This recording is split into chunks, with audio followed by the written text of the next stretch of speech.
That's the target.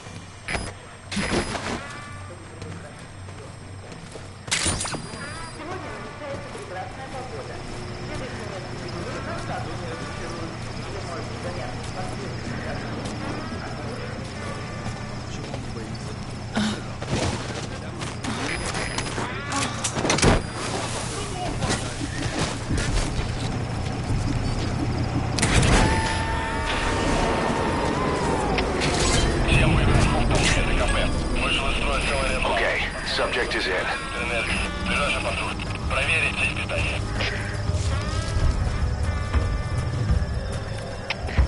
КП, это Зоя 10. Расследую. Конец связи. КП, это Дмитрий 9. Только что видел подозрительный воздушный шар. Скорее всего, на базе лазутчик. Мне заняться его поисками? Прием. Это КП, понял. Всем единицам. Будьте бдительны и найдите нарушителей. Конец связи.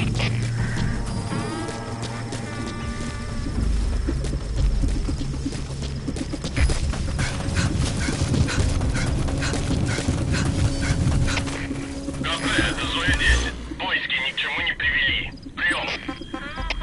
Это КП. Понял. Вернитесь на пост. Прием.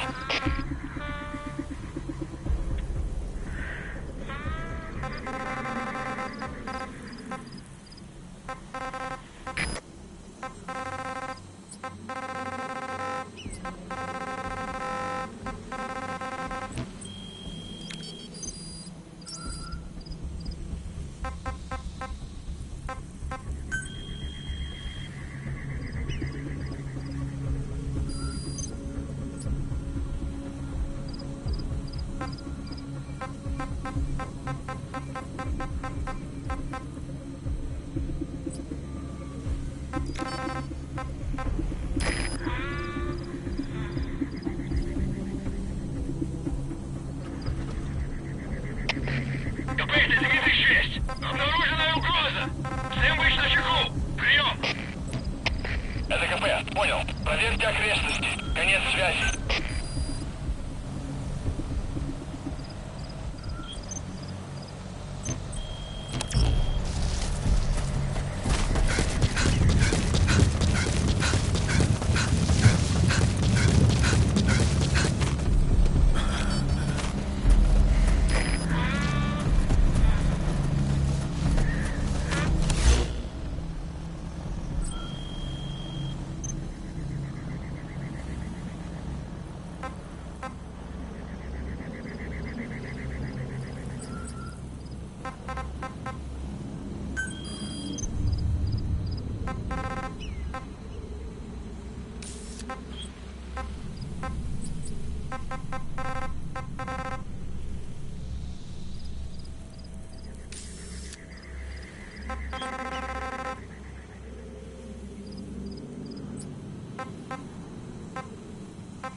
Roger.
Squad. Arriving shortly at LZ.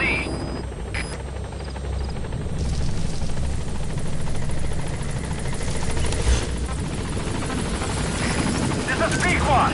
On station at LZ.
Champion. Dus jullie team. Wat boven gehoord. Posities onbekend. Word. Dat is CMP, begrijp. Alle eenheden. Wat voor gemoedelijke hinderingen zijn. Uit.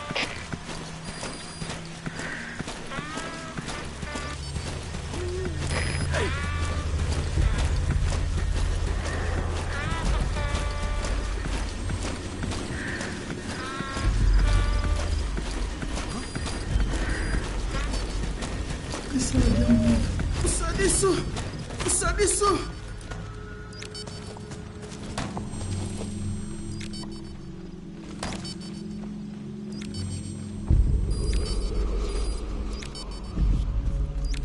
Não foi cuidado.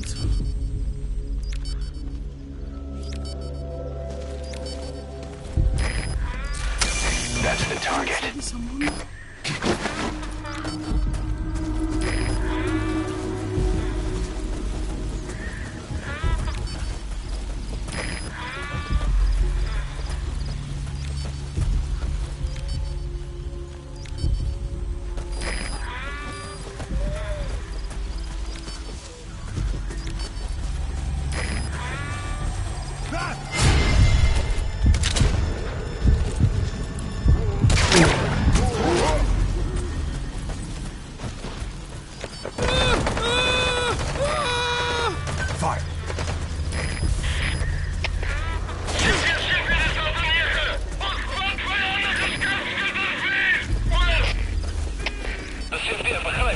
Defensieve posities en zoek die sniper. Uit!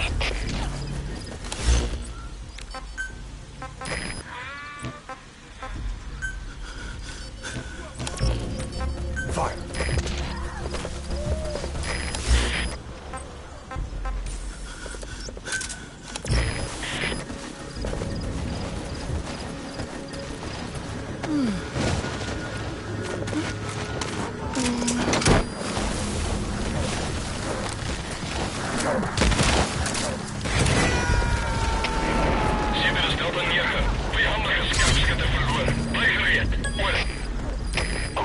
Subject is in. Lay off your rudder. Uit!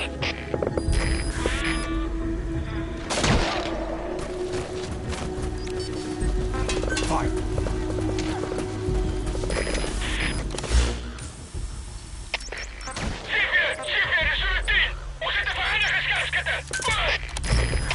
De CMP begrijpt. Vind die vijand sniper in. Pas op uit. Uit!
target.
Fire.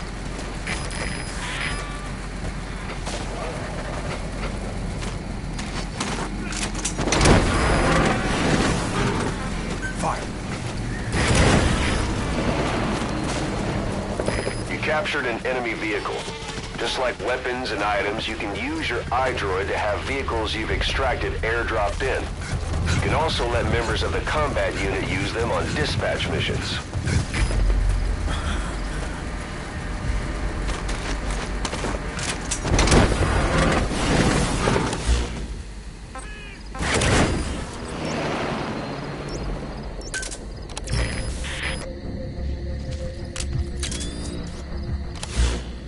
He's coming too. Roger that.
Кстати, что с героиней там отвлекла?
Forget it.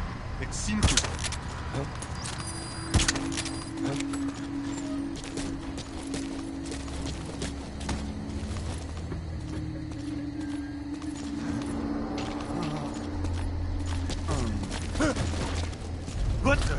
Let's come on!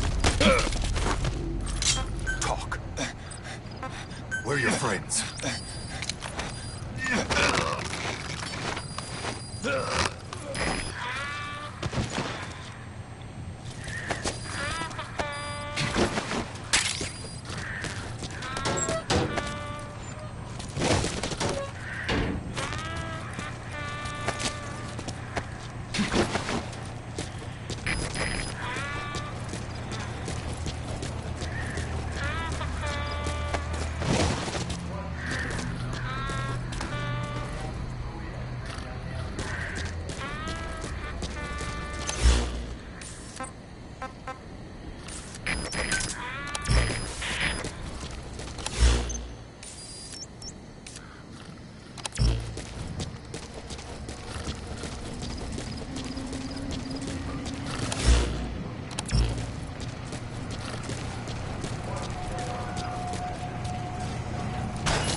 Fire.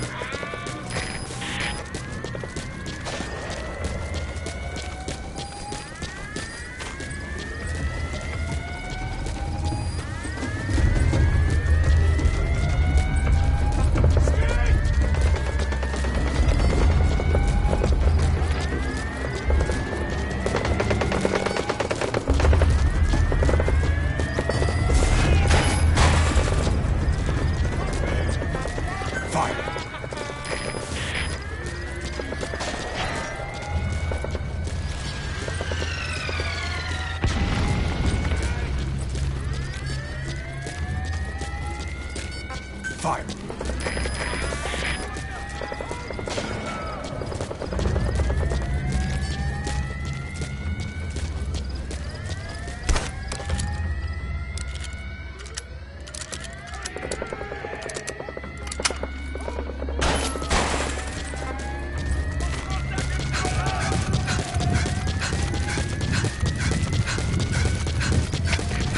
Hier Peter, Delta 4. Zag verloren vijand. Speed laagste tot per contact. Oor. Reserveer, begrijp. Hou die voordicht. Pas, hallo. Uit.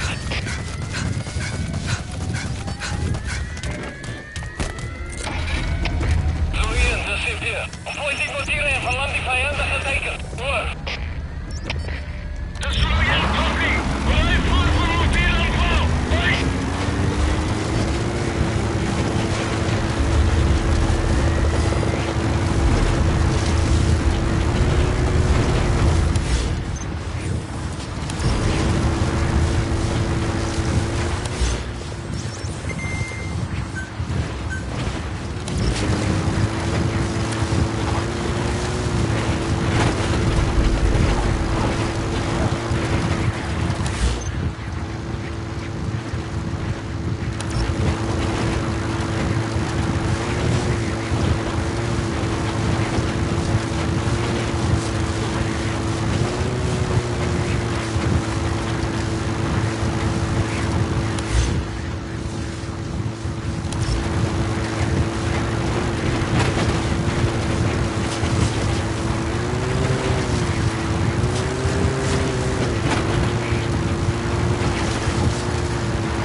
Roger.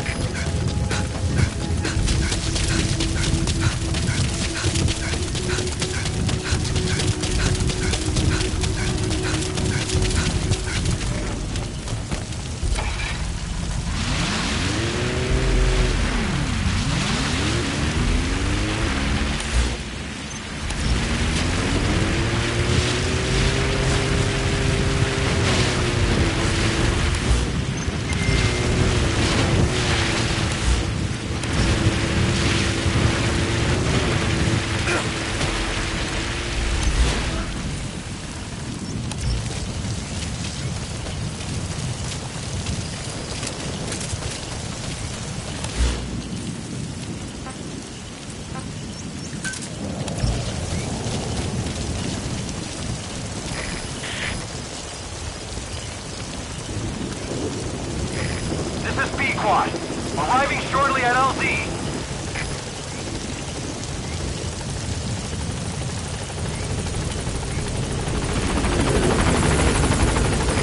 This is B squad.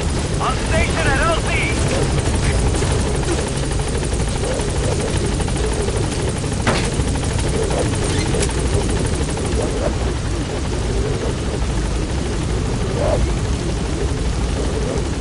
Gaining altitude.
facto English interpreter operating in that area.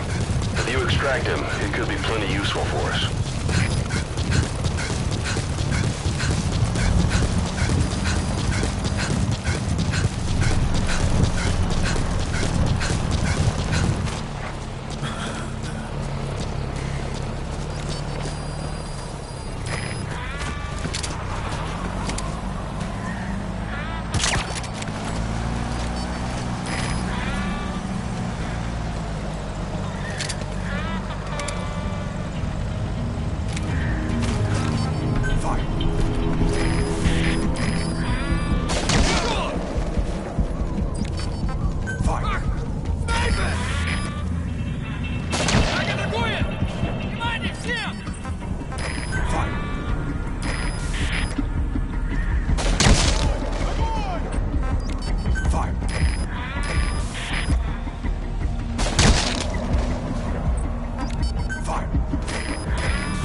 Subject is in.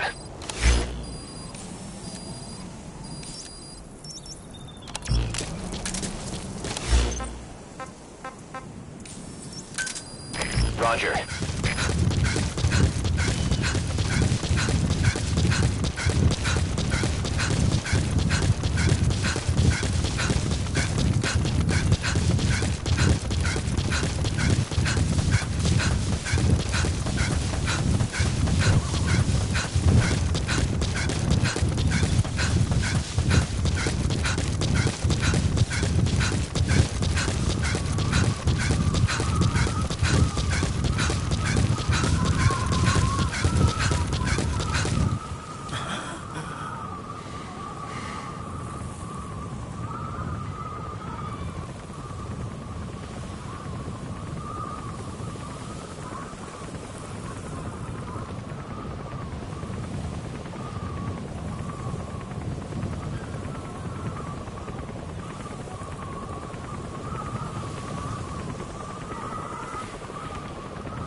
Squad. Arriving shortly at LZ.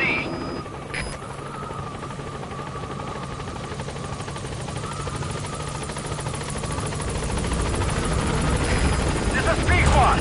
On station at LZ.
американских террористов и поддерживаешь.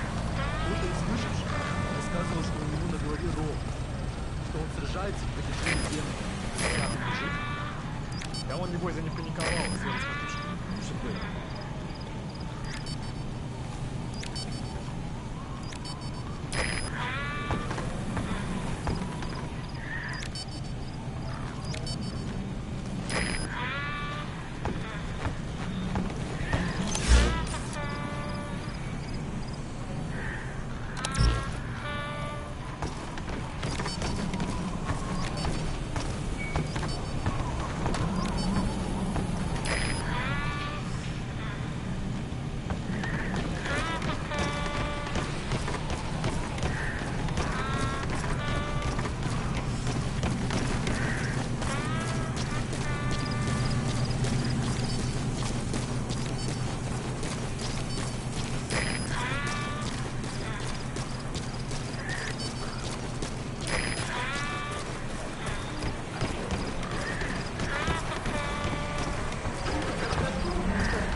Нет, не делай этого!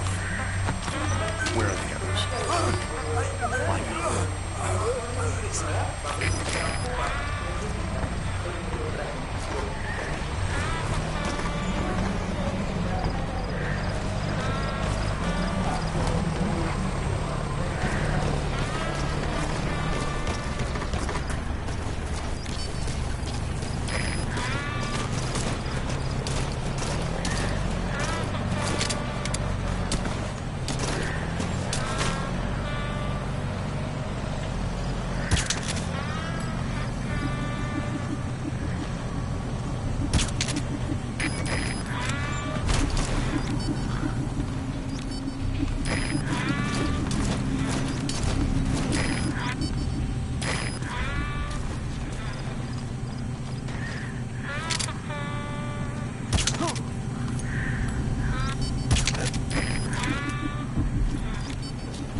I barely recognize you, Colonel.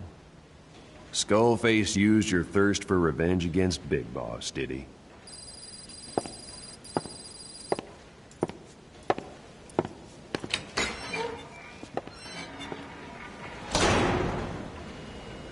Boss, I've updated the mission list.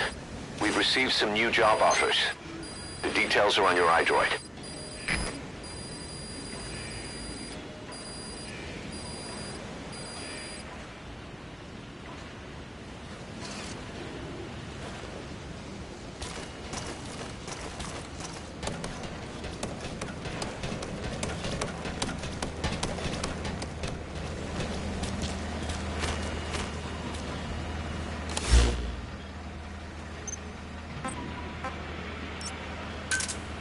Roger.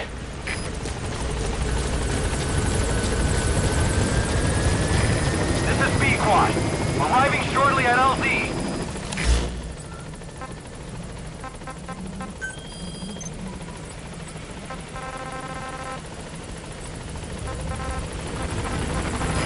This is B-Quad.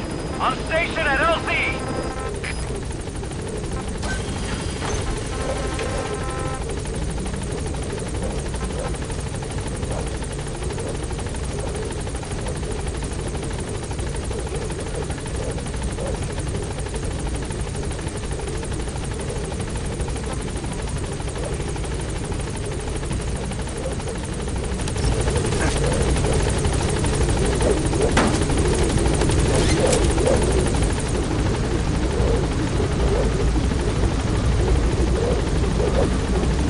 Gaining altitude.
So what were they doing at Nzoya Badia, Baloo?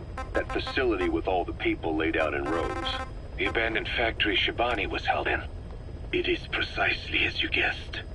Black Anna was coding languages into the vocal cord parasites. They infected the subjects with the parasites, then made an incision in the throat to expose the vocal cords. That allowed them to play recordings of a desired language directly to the parasites. And the parasites learn the languages that way. That's some teaching method. I just don't get how a bunch of bugs had the brain power for it. They don't. Do not judge them by human standards. They do not learn as a function of intellect. Then how do they do it? What language the parasites react to is coded into their genes.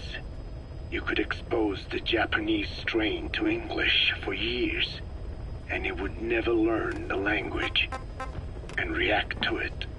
The pronunciation, rhythm, and structure are different. But what about, say, Spanish and Portuguese? Linguistically, the two are very close. Yeah, they're both Ibero-Romance languages. Even so, a Spanish language mating pair exposed to Portuguese will not copulate. Only when they hear Spanish. Only then. And the majority of their offspring will be the same. So it's a literal case of a mother tongue. But if that's so, I don't see how the different strains can be created in the first place. Well, among the many thousands of offspring, there may be just a few that react to Portuguese. You're talking about mutations. Correct. Playing the tapes helps to identify the mutant strains. Those specimens are then isolated and bred with one another. From their children, specimens that react more strongly to Portuguese can again be selected and bred. Repeating this process creates a strain that reacts solely to Portuguese and never to Spanish. Mutation and selection. No different to breeding roses. So you kept increasing the change over the generations, adapting them to languages from all over the world. Must have taken a hell of a lot of patience. More like patience. Just how many died for this? There's something I still don't get. In order to tell which larvae will react to Portuguese, you'd have to let them develop and then see which copulate. That means you'd need tens of thousands of guinea pigs. There's no way you could do that in a facility that small. For normal selective breeding methods, you would be right. But there is a more effective selection method when training the vocal cord parasites. Go on. It is not only when mating that the parasites listen for language.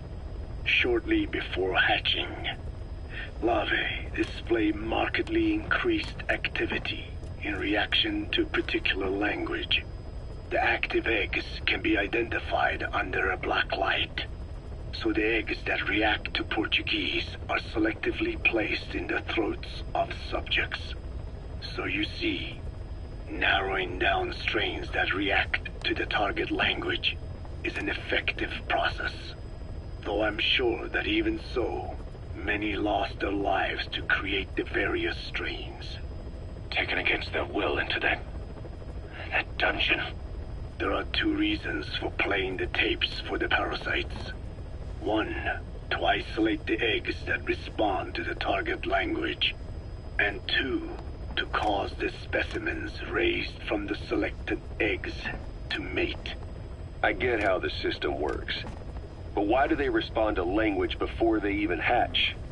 It's not like they can mate from inside an egg. It is because the larvae learn the language before hatching. You mentioned that what language the parasites respond to is hard-coded into their genes, and that they don't have the brain power to actually learn a language. But then you say that the larvae at Nzoia Badia Bulu were learning the languages in the egg. Your story doesn't add up. Your country is home to a unique songbird. The Japanese bush warbler. Sure, what of it? What a beautiful call it has. But no bush warbler can sing it perfectly at the start. As chicks, they can barely chirp at all. They must learn from their parents and other adult birds. Only then can they sing properly and attract females. So naturally, there are individual differences in each bird's call. Though they start on the same footing, each bird is influenced by its teachers. And the parasites are the same? Like the birds, the parasites have a genetic predisposition towards a particular language. But while in the egg, the larvae's ears are tweaked by listening to the voice of the host. This tweaking ensures that the grown parasites will react better to the host's speech pattern. Why would they have an ability like that? Well, there are distinct regional differences within even the same language. Rare is the language that has no unique dialects. Yes, learning the host's speech pattern before hatching attunes the larvae to whatever twist of pronunciation it will encounter. This adaptive ability is what makes them so formidable. I see. So a language requires selective breeding, but the parasites can learn dialects by themselves. Of course, having the egg-stage larvae listen to the tapes in the factory was not meant to teach them. It was more important to use that trait of theirs to identify the mutated strains. As I mentioned earlier, Is that really accurate enough to use as a weapon? You could wipe out a neighboring ethnic group by accident if their pronunciation is too close. what you say is true. In that sense, they are imperfect as ethnic cleansers. But for his purposes, they are good enough. His objective was not to exterminate any one ethnic group, but to render the world's lingua franca, English, inert.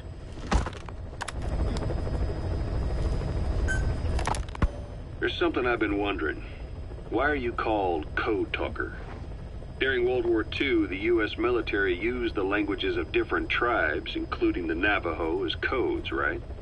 I know the term Code Talker was used to mean people sent to the battlefield to speak in those codes. Were you one of them? Our mother tongue was indeed used for war. But I did not go. I was already over the conscription age. However, I was made to help craft the codes that were spoken. So in a wider sense, you could call me a code talker for that. Navajo is a complex language, and virtually no one outside the U.S. speaks it. They must have thought it was the perfect language to use as a code. Yeah, in the end, the Japanese never cracked it. The cipher is king in information warfare. Of course, they didn't simply speak in Navajo. They created substitutions for words according to a code book, and then translated those into our language. Young Diné was sent to the front lines of the Pacific Theater as code talkers. To fight is an honor for the Diné. They were the pride of our people. But I cannot say this history brings me joy. Words are alive. When they are spoken, life is breathed into them. They become a part of the listener. Our words were transformed into lifeless ciphers and used for war. This, after the Black Ana spent generations suppressing the language. Yeah, I'm sorry. So I guess we shouldn't be calling you Code Talker, huh? No, I do not mind. The reason Skullface called me Code Talker was because I also am responsible for coding language into the vocal cord parasites. I am the same as those young warriors, used for a cipher's sake. I must never forget that. The name, Code Talker, is a lesson carved into my being. You said Skullface ordered you to weaponize the vocal cord parasites. But you also said he wasn't the reason. And he wasn't. I was seduced by the parasites. That is a fact. How? You mean from your curiosity as a scientist? That I cannot deny. But there is more to it. The story goes back to the 19th century, to my earliest memory. One day, a man from the government visited our Hogan, our home. I cried as he yanked me from my mother's arms and took me away to an Indian boarding school. From that day forward, I became George. This was the name my teacher gave me. I was forced to give up my Diné name, forbidden from speaking anything but English. If we dared utter a word of filthy Navajo, the teacher made us eat a bar of soap. Yeah, that was the U.S. government's education policy for Native Americans. To erase our words was like erasing our people. Their education was tantamount to ethnic cleansing. Over time, the overt persecution of our language stopped. But to this day, it continues to be eaten away by the lingua franca, that is English. Many of the Diné outside the reservations can speak nothing else. And it isn't just our language. Across the world, minority languages are being destroyed by dominant languages. Many are on the verge of extinction. Enter the vocal cord parasites. Yes, I began thinking that minority languages needed some sort of deterrent against dominant languages. In order that their peoples and cultures would survive. It was then that I came across literature at the Foundation claiming that man acquired language thanks to a type of parasite, one that distinguishes between languages as a precursor to reproduction. If I could just resurrect it, make it more pathogenic, I would have my deterrent against English. But I failed to hide that aim from Skullface. He noticed. Yes, I wanted to retaliate against the English language, though never did I intend to actually use it as he'd planned. You know how the story ends. I was forced to study how to make the parasites compatible with all the world's languages. All but English. However, he in fact secretly isolated an English strain. I will not be held prisoner by the man's phantom. The English strain must not be allowed to exist either.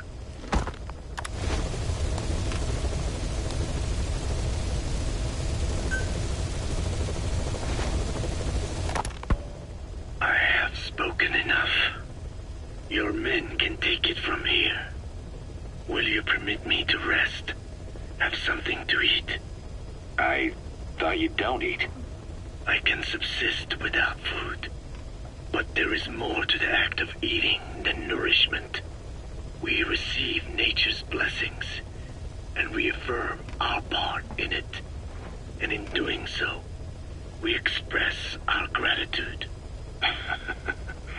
Sorry, it's, hearing you say you don't need to eat and that you're part of nature in the same breath. Anyway, what can we get you? Not exactly a 5-star restaurant, but the kitchen's used to serving a lot of different appetites. Hamburgers. Hamburgers? Even we Dinne have become Americanized. I eat them often back home. And you just can't let them go. Well, as far as symbols of the American Empire go, hamburgers are pretty good. The victory of capitalism. Your people suffered so much at the hands of America. And you asked for hamburgers. We have suffered more than you can know. But I do not see hamburgers as an accomplice. A single dish, providing a balanced helping of nature's blessings. Meat, grain, and vegetable. How could anyone hate such a magnificent thing? Says the guy who can survive on photosynthesis. Balance has nothing to do with it. You just like a good burger. That is also true. Be warned, though. I have very high standards. Don't worry. I do too. All right, then. One good old-fashioned all-American icon coming up. I look forward to it. Hewitt's dug up some interesting facts about our skull-faced friend. 9 years ago, he was exiled to South Africa, stripped of political power. The upshot's that he ceased being a serious threat, in Cypher's eyes anyway. They eased up on surveillance, giving him an opening to establish his own military unit, one that answered to his will alone. Those men likely had no idea their orders were coming from Skullface. They probably didn't even know the organization was a part of Cypher at all. Anyway, it was in South Africa where he found renewed interest in parasites. And when he discovered the vocal cord parasites, he began to make his plan. Wipe the English language out of existence. Free the world, not by taking men's lives, but by taking their tongues. In his eyes, the greatest symbiotic parasite the world's ever known isn't microbial. It's linguistic. Words are what keeps civilization, our world, alive. There was something Skullface said. America is made up of many peoples, but those peoples never mix. Quite so. One nation, home to hundreds of different ethnic groups, many of whom stick to their respective living areas, little colonies, not interacting with other groups, going out of their way to avoid one another, their land, organizations, relationships. Thus, the United States of America is no melting pot. It is more of a salad bowl. It is not made up from one people, but for its minorities to function in society, a common ground is needed. Language. Even if the country is not one. No, because it's not one, a lingua franca is necessary. English. American hegemonism was born from the illusion that English could unite diverse ethnicities. In taking in people from around the globe, America became a microcosm of it. Now the boundaries between it and the rest of the world have become blurred. However different our neighbors may be, English enables us to create symbiotic relationships with each other. If English can bring unacquainted neighbors together in America, this should hold true for the world. This salad bowl that is the world can also become one. A ruler's greatest wealth is not money or land. It is the number of individuals under his control. Subjects who work, consume, are there to be used as pawns in war. For a capitalist ruler, his people's power becomes his power. You are the same. With your diamond dogs, you spin it with your speeches. But what you're doing is bringing as much talent as you can into your little domain. Every person another feather in your cap. Yes. Since ancient times, every civilization's ruler has had the same idea. When people unite under one will, they become stronger than the sum of their parts. And the one will is the ruler's will. And what do rulers use to bring people together? Language. In the Old Testament, it is written that only one language was spoken in Eden. A shared tongue that united all of humanity. Mankind eventually grew aware of its power and harnessed that strength to build a tower to the heavens. The mighty Tower of Babel. This angered God, who splintered the language of man, and the tower was never completed. Languages emerged, and the earth was divided as men went their separate ways. Every age is the same. A ruler's first order of business, after conquering new land, is to force his tongue on its people. Ancient Rome, Napoleon, and now Zero. English is wreaking havoc around the world right now. The British Empire tilled the land with war as its hoe, then began planting the seed that is English. Eventually, American capitalism became the new instrument. To play its game of wealth, you only had to abide by one rule: English. By exploiting people's desires, English has become a leash that people gladly wear around their necks, it would seem. The ethnic cleansers that Code Talker mentioned, they weren't Skullface's true goal. All we have is circumstantial evidence, but here's my theory. It was Cypher who started developing the vocal cord parasites as bioweapons, parasitic weapons, and Africa was the testing ground for them. As Code Talker said, their purpose is the ethnic cleansing of only those who speak a particular language. So they could do a weapon of mass destruction to eradicate specific groups races, ethnicities, or colonies by the language they speak. Or a kind of absolute language control. Or maybe a tool for those arrogant fools to build some misguided utopia. I can see plenty of uses for them. However, in practical terms, they wouldn't be as dangerous as you'd think. Counteracting the parasites is easy, after all. Cut them out of your throat to save your life, or just don't talk. That also prevents the infection from spreading.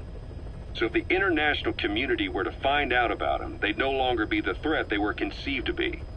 In which case, their targets would be limited to minority groups as a deterrent or a terrorist tool.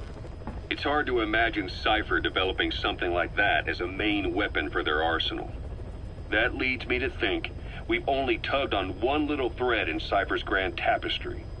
An obscure corner of their work, possibly forgotten altogether. In any case, things changed. When Skullface was forced to relocate to Africa and he saw that thread dangling. All the time he continued that research, he was secretly following his own agenda. The ethnic liberator parasites. His English language strain. Skullface said there were only 3 samples of the English language strain parasite, and I think we can believe him. Bringing his ethnic liberator's plan to fruition depended on creating an English version of the vocal cord parasites at all costs. But an English strain would have been useless to Cypher. Worse, it could have destroyed everything they'd built. It was the one type they couldn't allow. That means Skullface was forced to develop his English strain out of sight of Cypher's network. Naturally, he couldn't use the greenhouse facility Cypher had set up and filled with guinea pigs. Skullface must have found some secret place to create his precious few English parasites, hiding all evidence like a man cheating on his wife. Somewhere, an entirely standalone environment. And when his plan entered its final phase, he must have made the place disappear. Some little room, could be anywhere, but now nowhere at all. We'll never know where he did it, but to elude Cypher's surveillance, it couldn't have been big. I believe Skullface was telling the truth. There were only ever 3 samples of the English language strain. You say there were 3 English vocal parasites? According to Skullface, yeah. Skullface had 2 of the English strain with him. You burned both of them. There was an oil fire. I tossed him in. So that just leaves 1. And you tell me Skullface said he used it? He said it was very close to me. Very close. One of your comrades. Or someone ordered to kill you. Or he could have been speaking metaphorically. Metaphorically? Close to your spirit. Close to your heart. Someone who either loves you or despises you. The second one makes a long list. Whichever it is, act with caution. Skullface implanted someone with the English language strain. Who it is irrelevant. Why? I tell you what Skullface really meant. Very close to you means you will be exposed. All the infected here have been given the Wolbachia. Even if the vocal cord parasites infect them now, they cannot reproduce. But if there's a different host among us, host to the English strain. If that were the case, we'd see the symptoms. What about the non-English speakers?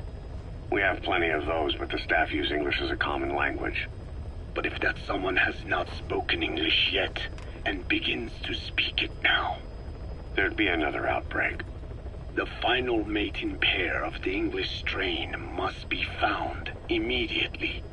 Skullface is gone, but his threat still remains. On this base, do you see what the final mating pair is? With him dead, those parasites are the stain he wished to leave upon the world. His thirst for vengeance. In the flesh. Think. Does anyone here bear a grudge against you? Who would target you, specifically? Skullface Skullface has finally burned out. The world is rid of his existence at last. Was he still alive? You could say that. But you could also say he'd been dead for decades. What's that supposed to mean? Biologically speaking, it's hard to say how much was his life. Side effects from the treatment? No. The primary effect. Keeping a dying host alive as long as possible. That is the whole point. But in the end, he grew too dependent on his children. As if he had any other way to keep on living. He first underwent parasite therapy before the Soviet Union became his home. His body was horribly burned. Fire washed across his thin young frame and stole his skin and his throat, even his lungs. Only through repeated therapies could the parasites keep him alive. Most of his life became something the parasites gave to him. And then he lost the ability to die. That is correct. The parasites live on past the host's death, still aiding cell composition. At that stage, there is no way to extract them from the host cells. There is no way of knowing when the last cell of Skullface's body would die. The only choice was to burn the whole thing. And his children, along with it. And I am one to talk. When my life is snuffed out, I expect you to treat my body the same way. And when I burn, I will truly be one with my children for the first time. Why activate Sahelanthropus in Afghanistan? This is how Skullface wanted things to play out. The Soviet Union secretly develops a new type of nuclear weapon and successfully deploys it in Afghanistan. Revealing the existence of Sahelanthropus results in a return to the glory days of the Cold War. The threat it poses reignites the nuclear arms race between the world's major powers. The demand for nuclear weapons increases around the globe. What if you then introduced a nuclear weapon anyone could get their hands on? Non-nuclear nations, militant groups of all shapes and sizes, they'd all jump at the chance. Sahelanthropus was a marketing tool to sell nukes all around the world. But I think it's safe to say that plan was stamped out before it got up and running. The world's intelligence agencies never did turn up anything conclusive on it.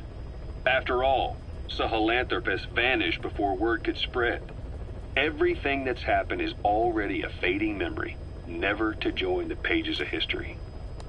Except for Cypher. Cypher won't forget. They'll already be working on something, quietly, beneath the surface.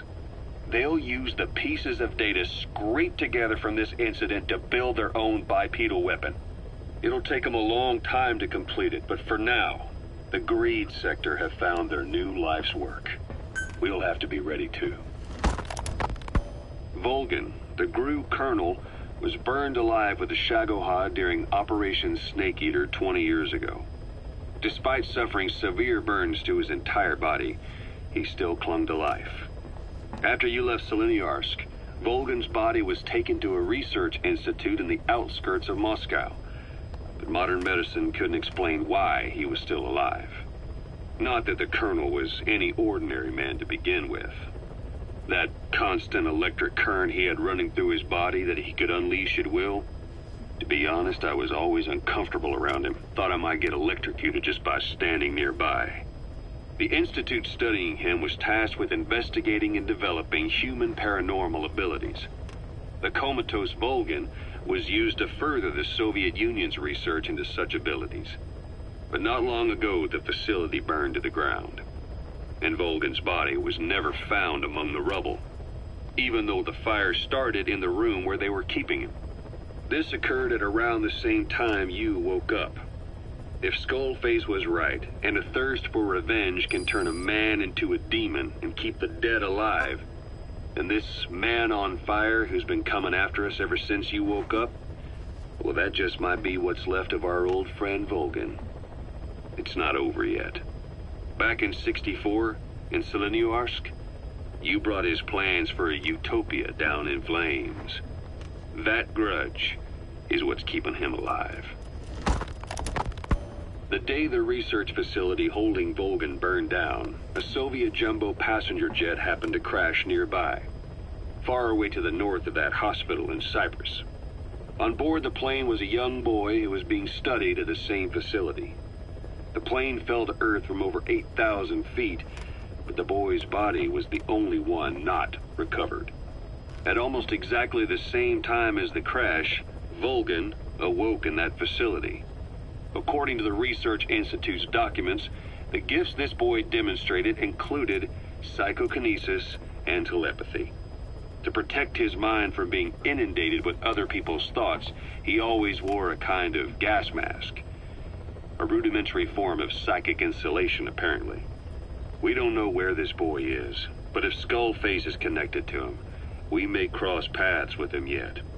This boy is part of a new age where nothing we understand about the world makes sense anymore. Don't let your guard down.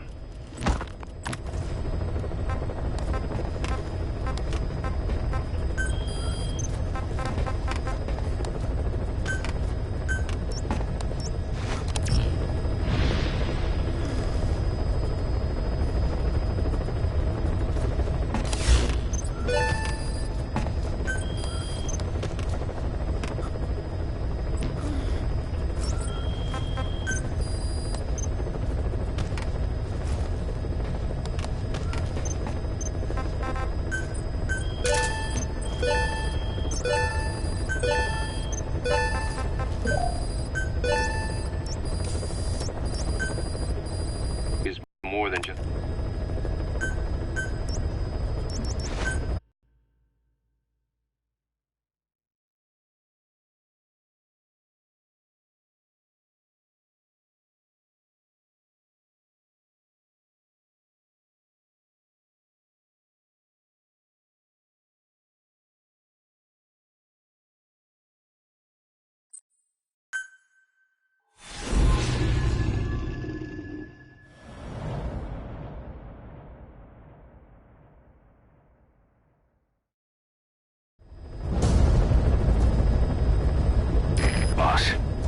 Disable the Soviets' reinforcement system by putting a hole in their base-to-base comms network.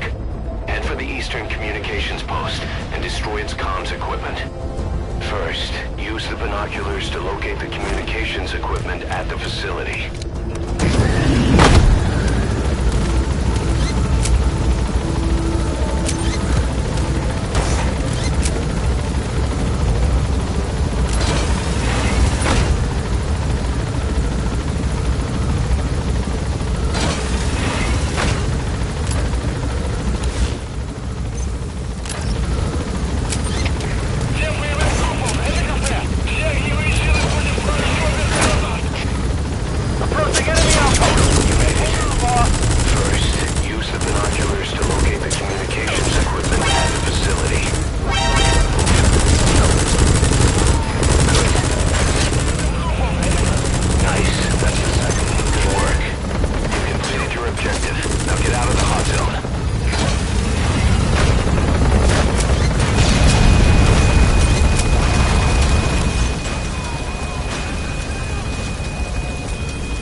Snake, are you okay? Snake!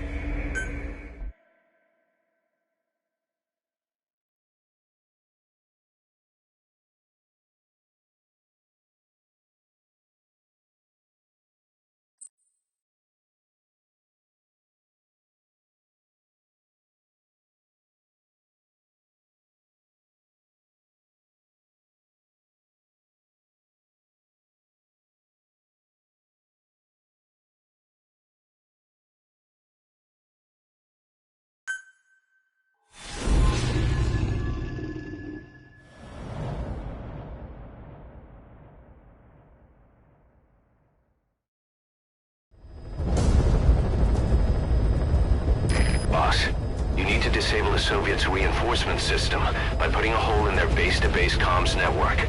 Head for the Eastern Communications Post and destroy its comms equipment. First, use the binoculars to locate the communications equipment at the facility.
Mission complete, boss.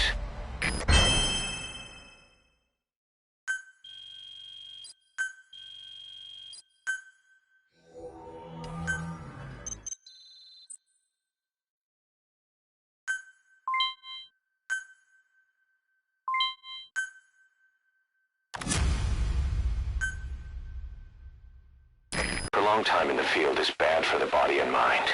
I think it's time you took a break. Do it for me. Come back to Mother Base ASAP.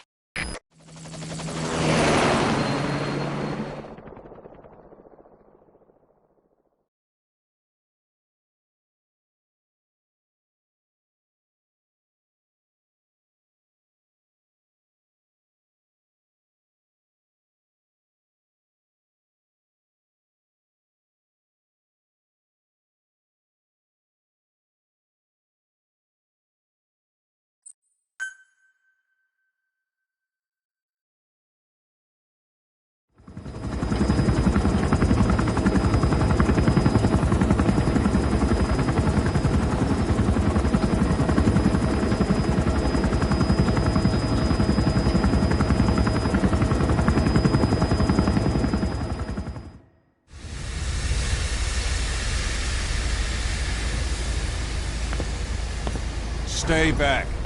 It's too dangerous. Hey. Back up, kid. I said no. You have to stay back.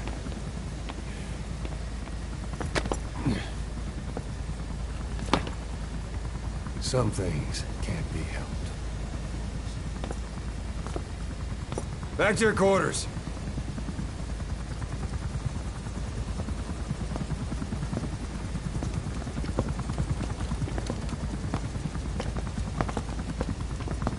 What's going on? Shabani. Mayaka 9 Kingoya. Shabani. It's down there? Hey, the tank at the bottom is filled with chlorine disinfectant. One whiff and you'll suffocate.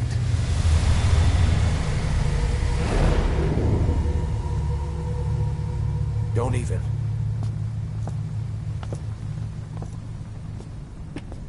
How could you let it fall down there anyway?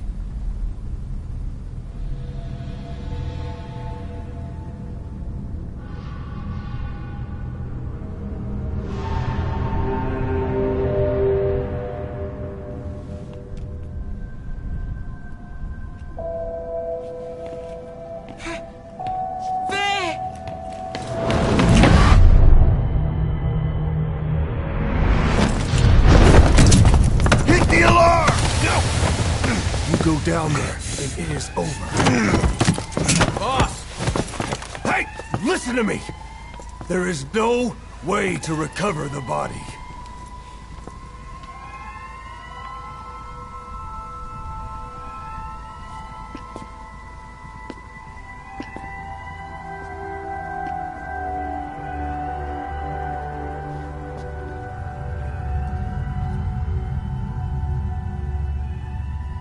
What kind of stunt was that? Trying to panic us?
Look.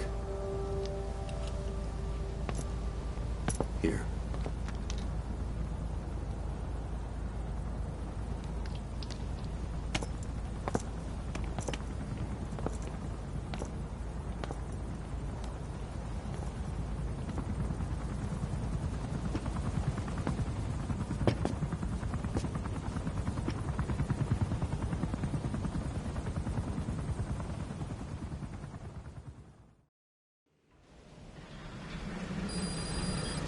Boss, about that AI pod you retrieved from Emmerich's research facility. Guess what we found inside? A corpse. Human. The pod maintained a low internal temperature the whole time, and very little outside air got in. That would have slowed down decomposition. Still, the remains were mostly skeletal. Estimated time of death is between 6 months and a year ago. We put the screws to Huey about it. Listen to the tape. Turns out it was the body of someone we knew very well.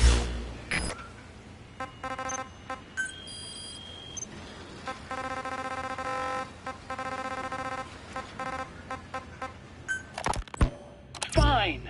Yes, Strangelove was doing AI research in that lab. Why hide that until now? Why? Okay, so what? I wasn't working alone. You've got to understand. You do understand, right? I didn't want to drag her into this. It's my load to bear, alone. So you didn't create the AI intended to drive Sahelanthropus. It was Strangelove. Skullface was never in favor of AI control. So naturally they argued. Strangelove, she got him angry and he killed her. How? You didn't see it? So you found her inside that pod after the fact. And you just left her body to rot in there. Or perhaps you put her in there afterward. I asked him not to take her away from me. So she was killed by Skullface, but you asked nicely, and he put her body in the AI pod for you? That's right. Pathetic. You know, we have another idea. That you killed her. What, me? I couldn't kill her. You killed her and locked her body in the pod. I wouldn't. Don't treat me like one of you. I can't just kill anyone whenever I feel like it. I'm a normal human being. Oh, I see. So you just shut her inside and waited for her to die. I would never do that. What, you mean she killed herself? Yes. She climbed inside that pod and shut the door. It can't be opened from the outside. It was suicide. Huh? Suicide, I said. She killed herself. She got in when I wasn't looking and suffocated. She'd often try to do things like that. By the time I realized and opened the door, she wasn't breathing. I got scared and shut the pod again. I couldn't bring myself to open it back up. That's right. Me? Kill her? What is wrong with you? I see. Just tell me one more thing. Haven't you gotten enough today? Okay, I see it's a painful memory. You don't have to answer, just listen to the question. You see, we examined her remains. She had a scar on her lower abdomen, a surgical scar. It had been stitched up and had fully healed, meaning it was long before her death. She had a child, didn't she? Your child. Where's the kid? How should I know? So there is a child. I've never seen his face. What do you take us for? They took it all. Even my child. I didn't even know he'd been born. I lost everything. How old would he be? It's 4 years since then. And you know it's a boy. Strangelove said so. And his name? We called him Hal, even though I never saw his face.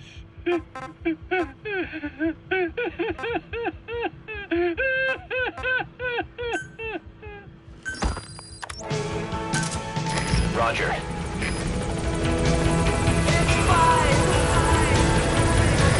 This is B-Quad. Arriving shortly at LZ.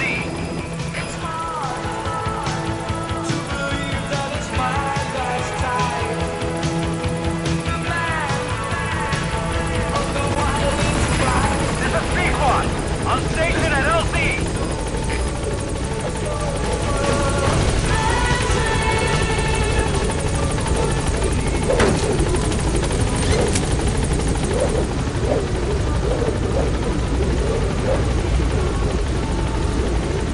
Gaining altitude.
Boss. Your objective is to eliminate as many enemy combat vehicles as you can.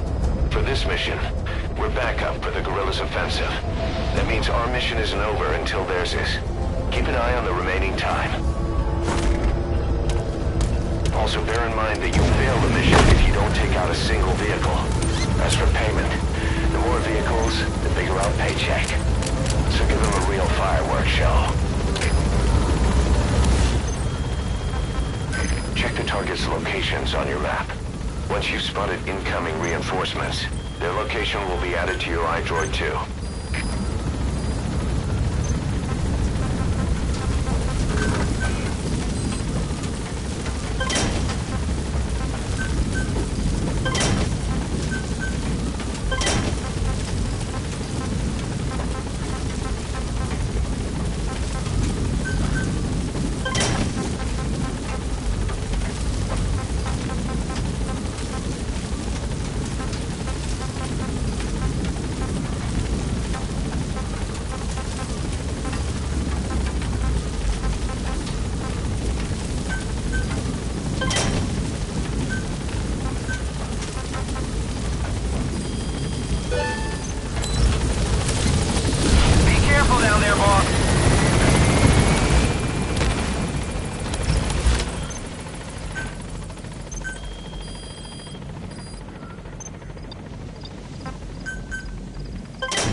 From the intel team.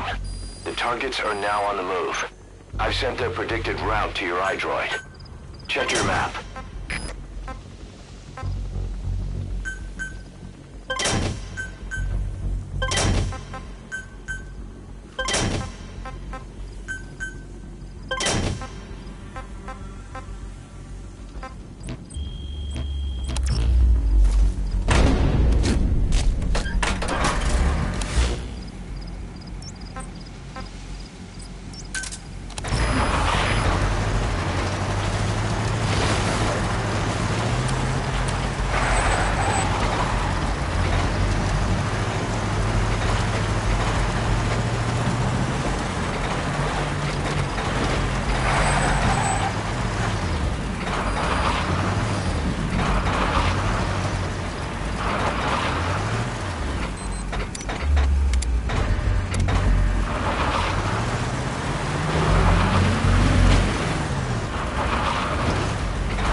Target eliminated.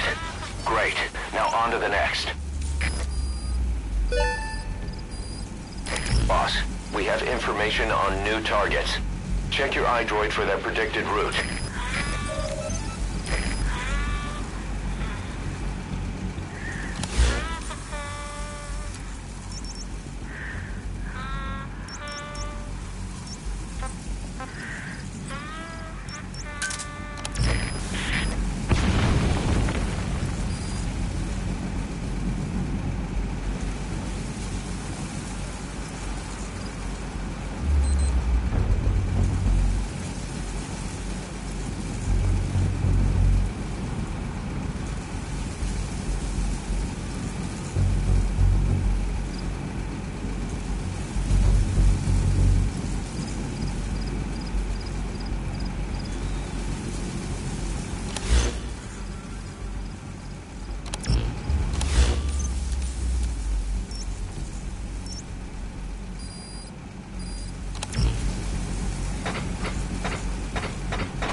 Boss, we spotted a four-wheel drive transporting a prisoner. It's not part of the mission. Do you think you can bust him loose?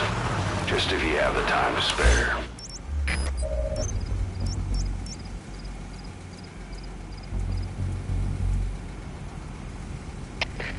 Копейта, Дмитрий-2! У нас тут взрыв! Ждем распоряжений! Прием! Это КП, понял. Будьте начеку. Выкурите врага. Конец связи.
Thank you.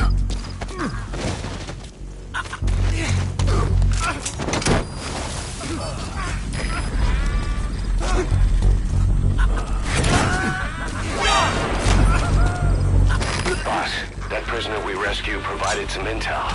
We now know the location of a hidden enemy staging area. Check it on your iDroid. You've got other targets closing in. You can check their predicted route on your iDroid.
There's still time left.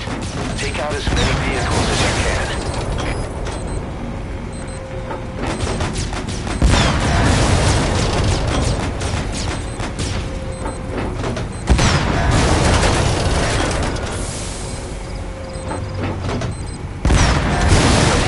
You've eliminated half the targets. Boss, need a little extra firepower? We've spotted a Soviet weapons transport truck. Apparently, its cargo is something pretty powerful. What do you think? Should we make them share? Tread carefully, boss.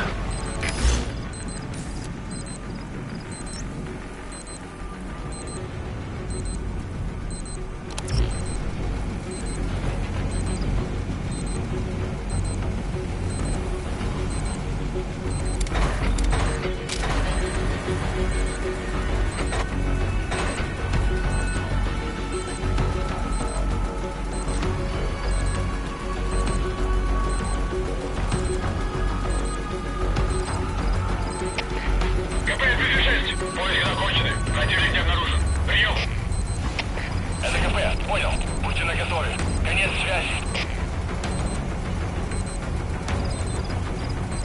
The enemy's given up their search for you. But they're not giving the all-clear just yet. Stay alert.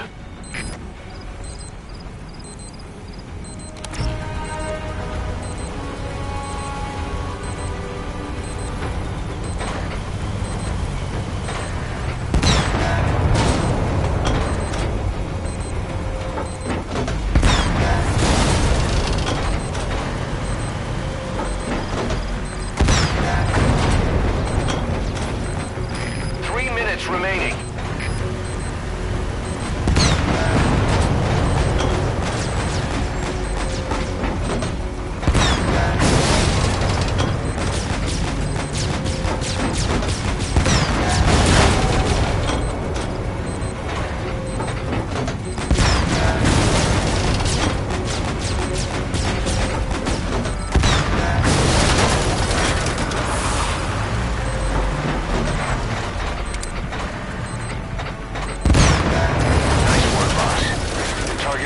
History.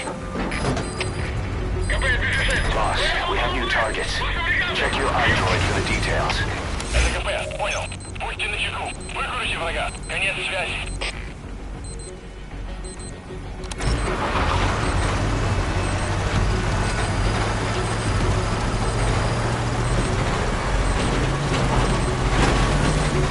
Only 2 minutes remaining. Boss, get down. The enemy's somewhere. Stay low. That should enable you to sneak past enemies.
offensive was a success. The day is theirs, and our mission is complete. Time to fall back. Leave the hot zone as soon as you can. Roger.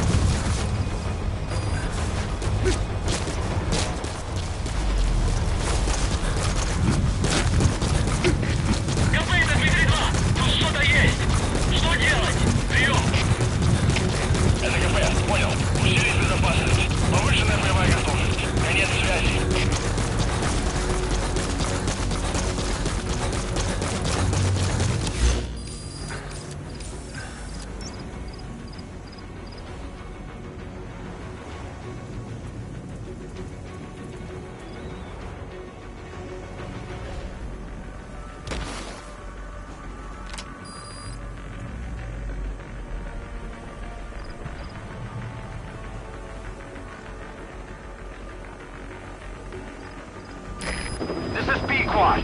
Arriving shortly at LZ.